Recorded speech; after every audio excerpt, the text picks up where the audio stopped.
Bosko, I want to thank you for coming here and giving us a little bit of your time. Happy to be here. You know, I'm young, black, and motivated myself.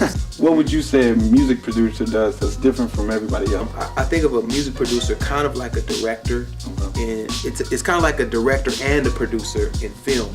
Whereas in film, the director will kind of direct the actors to give a certain emotion on screen. A director might have input in the way that a shot looks.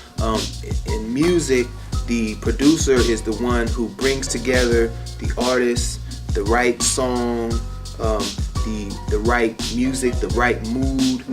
They pick a lot of times the studio, the location that you're recording, and they have to think about not only capturing the performance of the artist and directing them in that way, like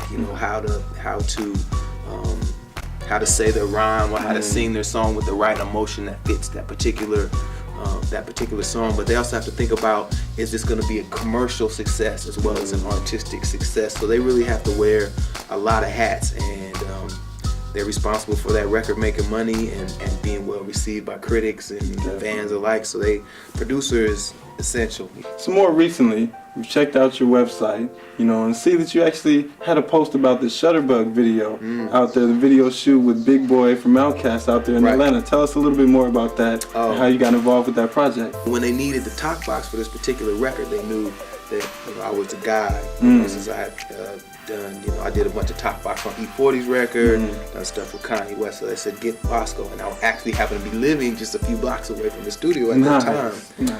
We've heard you mention the talk box. Right now, I think you should go ahead and set the record straight for our viewers and let them know what's the specific difference between the talk box and the auto-tune. It's crazy because, in the past, people would recognize, people didn't even know what it was.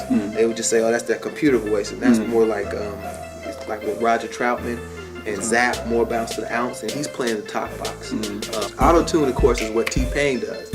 And T-Pain is a dope artist, and I work with T-Pain.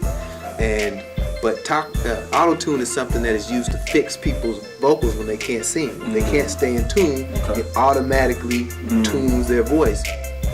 Anybody pretty much can sing into the computer, and then the engineer comes back and makes it do whatever it does, and they fix it. Talk box, on the other hand, you have to play the keyboard or guitar. The sound from the keyboard goes into a speaker. The speaker is inside a box. There's a tube that comes out of the box. You stick the tube into your mouth, and then you play the notes that you want to sing, but you don't talk. You just like this, and the sound is coming out of the tube. And one of the first people to use it was Stevie Wonder.